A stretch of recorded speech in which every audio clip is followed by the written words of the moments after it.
मान के योग्य बिहार राज्य के CI2 के महासचिव comrade great Shankar ji, CI2 के राज्य के अध्यक्ष कॉमरेड दीपक जी,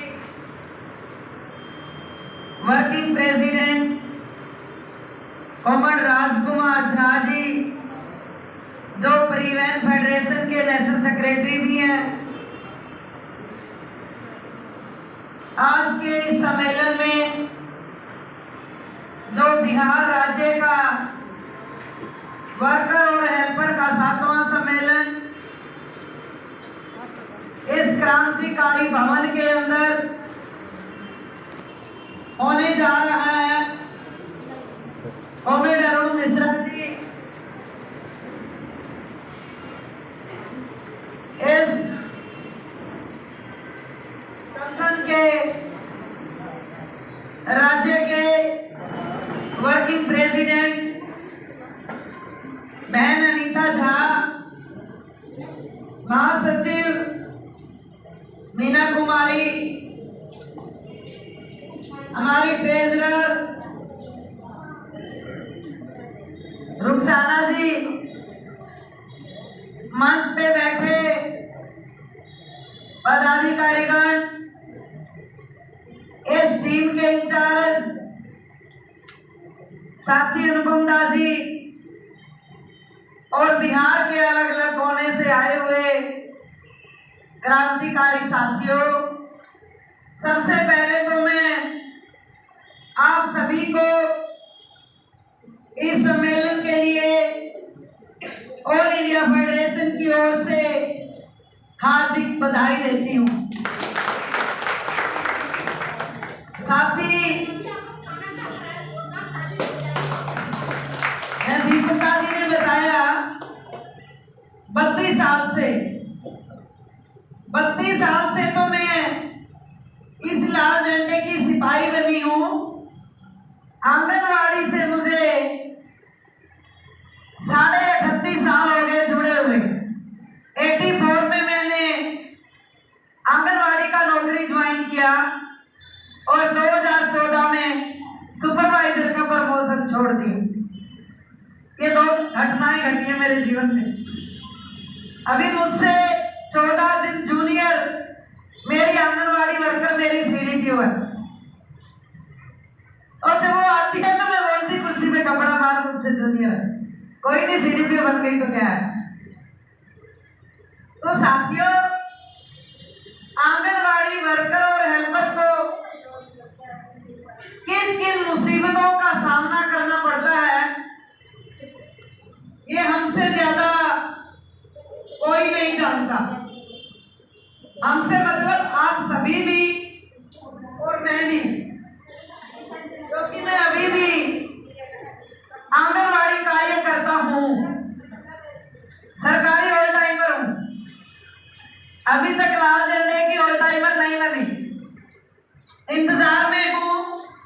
सरकार कब टर्मिनेट करेगा, उसी इंतजार में हूँ। साथियों, हमारी जो ICDS स्कीम है 2 अक्टूबर 1975 को इसलिए शुरू की गई कि हिंदुस्तान के अंदर जो एशिया सार्क सम्मेलन होता है, हम उसका भारत है हमारा देश, और उसमें जब एशिया सतह पे स्वास्थ्य के बारे में जो बात हुई यूनिसेफ की अगुवाई में, तो भारत के अंदर सबसे ज्यादा कुपोषित महिलाएं, बच्चे, उनके आंकड़े दर्ज हुए। और उस समय की तत्कालीन प्रधानमंत्री श्रीमती इंदिरा गांधी को पूछा गया कि आप तो बांग्लादेश से भी पीछे हैं। शायद 2-3 साल ही 72 में ही अलग हुआ ना, 72 में, और 75 में ये स्कीम आई। तो क्या होगा देश का? तो यूनिसेफ,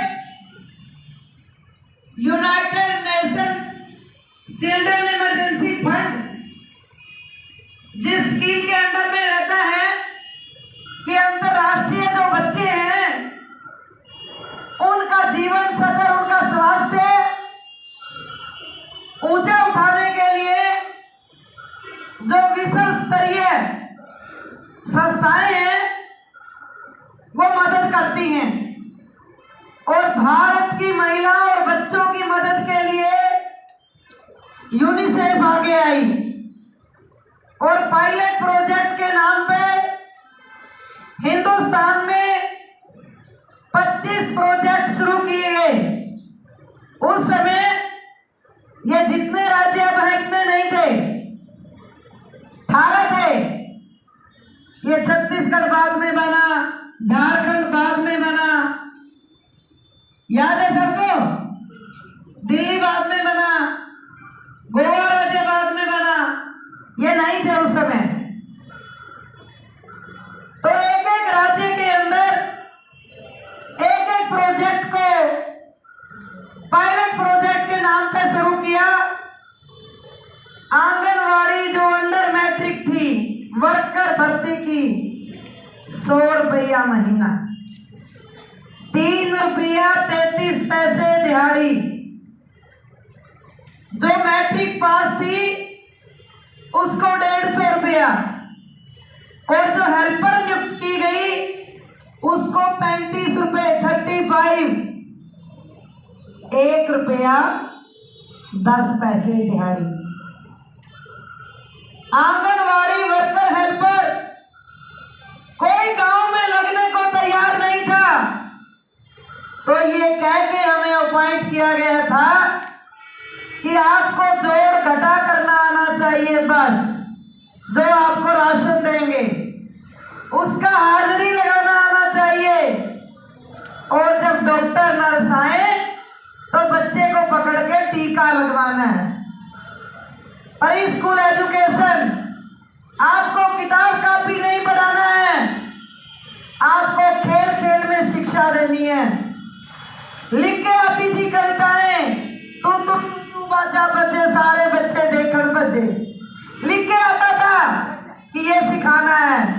ताऊ आया घिया लाया, घिया तोड़ के साग बनाया। ऐसी लाइनें लिख के आती थी कि जो गांव के बच्चे आराम से सीख सके। पर साथियों, 1 रुपया 10 पैसे दिहाड़ी पे काम करने वाली हेल्पर ने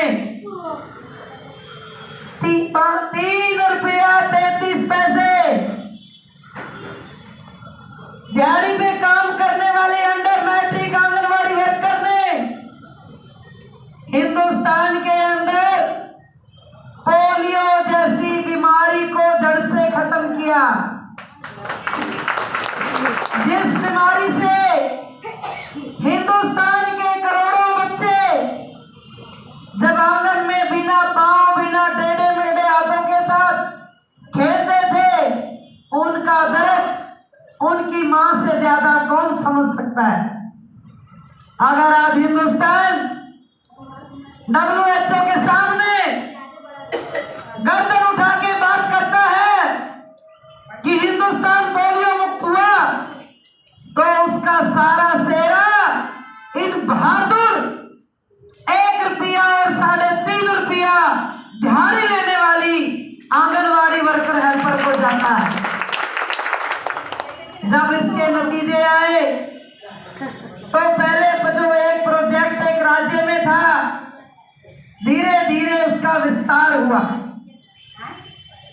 सरकार ने सिर्फ 25 साल का लक्ष्य रखा इस स्कीम का कि जितनी जल्दी से ये महिलाएं काम कर रही हैं तो 25 साल में पूरे हिंदुस्तान के बच्चे और महिलाएं कुपोषण मुक्त हो जाएंगे, बीमारी रहित हो जाएंगे। पर स्कीम बनाने वाले ये भूल गए कि ये बच्चे तो हो जाएंगे, जो नए पैदा होंगे वो भी तो बच्चे होंगे, वो भी तो बच्चे होंगे। जब देश की जनसंख्या लगातार बढ़ेगी जन्म भी हर साल होंगे और टीकाकरण भी होंगे और पोलियो मुक्त दवाई भी पिलानी पड़ेगी, तभी तो आने वाली जनरेशन भी सुधरेगी। तो जब ये सरकार ने, आप सबको पता है 1990 में हमारी फेडरेशन का गठन हुआ। 1990 में पहला सम्मेलन राजस्थान के उदयपुर में हुआ और अलग अलग राज्यों में राज्य स्तरीय संगठन 86 में, कहीं 84 में, कहीं 85 में अलग अलग राज्यों में बने। जब तक फेडरेशन नहीं बनी, कोई मार्गदर्शन मिला नहीं, कोई भी राज्य हाथ उठा के नहीं कह सकता कि किसी राज्य की सरकार ने 1 रुपया भी 15 साल में किसी आंगनवाड़ी वर्कर हेल्पर के मानदेय में बढ़ोतरी की हो। अलग अलग संगठनों ने हमें ऑर्गेनाइज किया। पंजाब की कहानी मुझे याद है, मैंने 84 में आंगनवाड़ी वर्कर बनी, मेरी 15 साल की उम्र थी, मैंने 10वीं का एग्जाम दिया था, रिजल्ट भी नहीं आया था। कोई लग नहीं रहा था कि लड़कियां लिखना पढ़ना जानती है, बाद में पढ़ लेना बेटा, साथ साथ में लग जाओ। 175 रुपए में मैंने ज्वाइन किया, 175 रुपए पर मंथ। 5 साल के बाद भारत की सरकार या 50 रुपए बढ़ाती थी या 75 रुपए। उनको 5 साल में आप डिवाइड कर लो कितना पर ईयर आपका इंक्रीमेंट था। कोई गर्मी की छुट्टी नहीं थी, कोई सर्दी की छुट्टी नहीं थी, कोई मैटरनिटी लीव नहीं थी, कोई अबॉर्शन लीव नहीं थी, कोई कैजुअल लीव नहीं थी, कोई मेडिकल लीव नहीं थी, जानकारी भी नहीं थी कि ये होती क्या है। किसने बताया हमें, किसने पढ़ाया हमें, किसने समझाया हमें आत्म सम्मान के साथ जीना और अपनी आवाज को बुलंद करना, अपने अधिकार मांगना और हमारे अधिकार क्या है उनको पहचानना। ये हमें हमारी ऑल इंडिया फेडरेशन ने सिखाया। हम गर्व से कहते हैं आज भी हम हिंदुस्तान की सबसे बड़ी फेडरेशन का हिस्सा है और मैं खुश नसीब हूं कि आप सबने मुझे उस लायक समझा और इतनी बड़ी फेडरेशन का नेतृत्व करने का मौका दिया।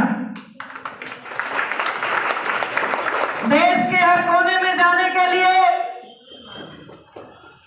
कश्मीर से कन्याकुमारी तक कोई राज्य नहीं बचा और पूर्व से पश्चिम तक। मैं आपको पूर्व की कहानी बताऊंगी। हम अरुणाचल प्रदेश में गए, मणिग्राम एक गांव चाइना के बॉर्डर पे लगता। मेरा ये बताने का तात्पर्य ये है कि हमारी स्थिति देश के हर कोने में एक जैसी है। गांव में चारों साइड मिलिट्री का कब्जा है, बीच में छोटा सा गांव है। गांव में बैंक नहीं है, सड़कों के आवाजाही के साधन नहीं है।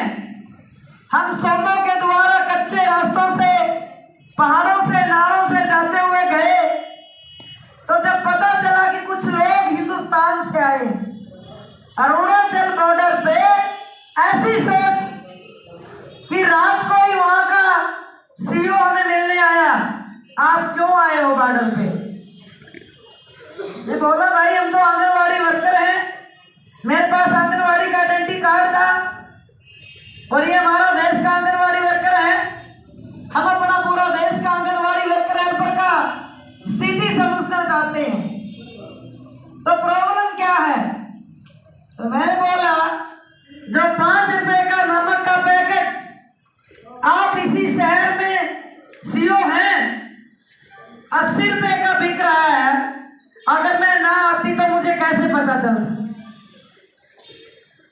बैंक नहीं है, मानदेय नहीं मिलता, मानदेय मिलता है, शहर लेने जाना है तो 2000 आने का जाने का सम्मो लेता है। तो वो 2000 के डर के मारे 8-8, 10-10 महीने मानदेय लेने नहीं जाते। तो बोला क्या हो सकता है, आप राय दीजिए। मैं बोला आपका मिलिट्री का गाड़ी सामान मिलिट्री का लाती है, तो क्या गांव में एक सरकारी दुकान नहीं हो सकती? उसके लिए मिलिट्री के टैंक सामान नहीं ला सकते? जब ये सोमो आती है तो सरकारी गाड़ी क्यों नहीं आ सकती? सप्ताह में एक दिन तय कर लीजिए कि हर सोमवार को मोबाइल बैंक आएगा।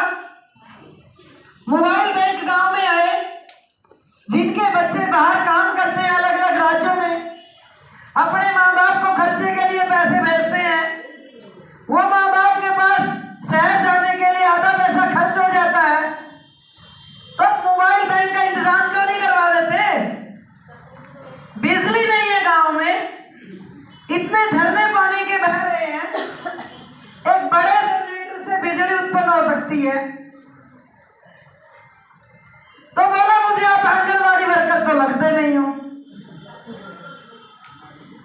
मैंने बोला मैंने आपको आंगनवाड़ी का कार्ड दिखाया है, आंगनवाड़ी वर्कर ही हूं।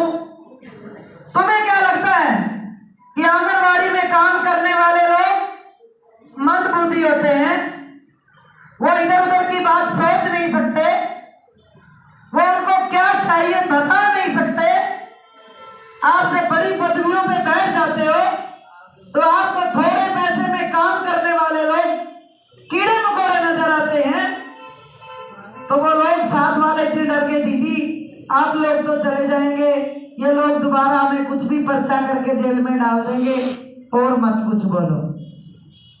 मतलब हम कहने को आजाद हैं इस देश में, पर अभी भी जहां पे पब्लिकली प्रॉपर आवाजाही नहीं है, हमारे आचार विचार प्रॉपर जा नहीं पा रहे हैं, नेटवर्किंग प्रॉपर नहीं है, आज भी हमारे लोगों के अंदर वही डर है।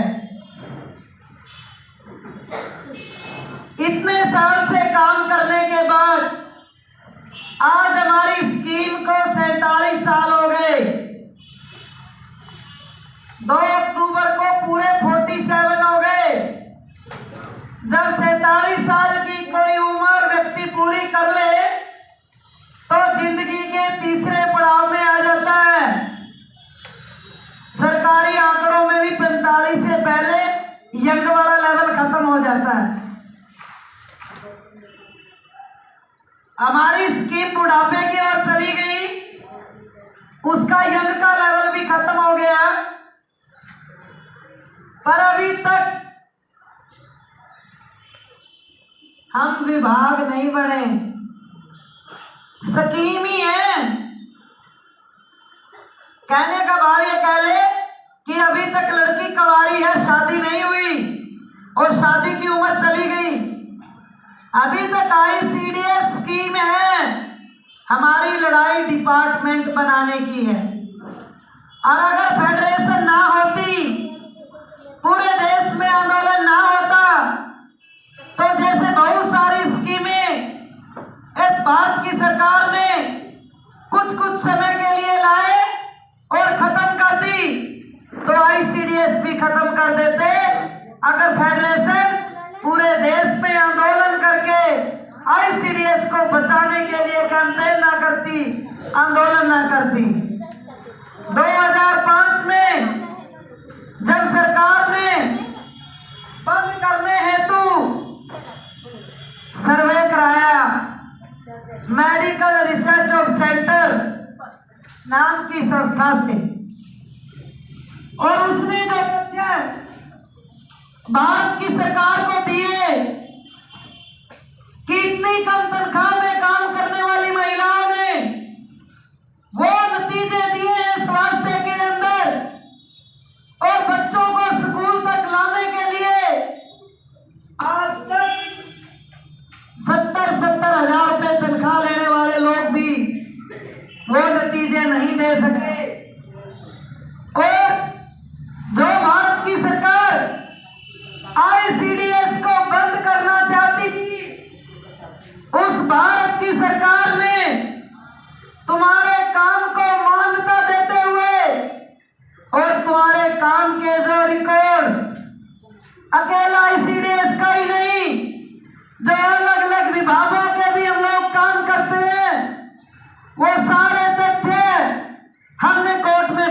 दिए, किया 6 सेवाओं के अलावा और कितने विभागों के हम लोग काम करते हैं। तो मानयोग सुप्रीम कोर्ट ने स्कीम में काम करने वाले वर्कर हेल्पर की गिनती को दुगना करने के आदेश दिए।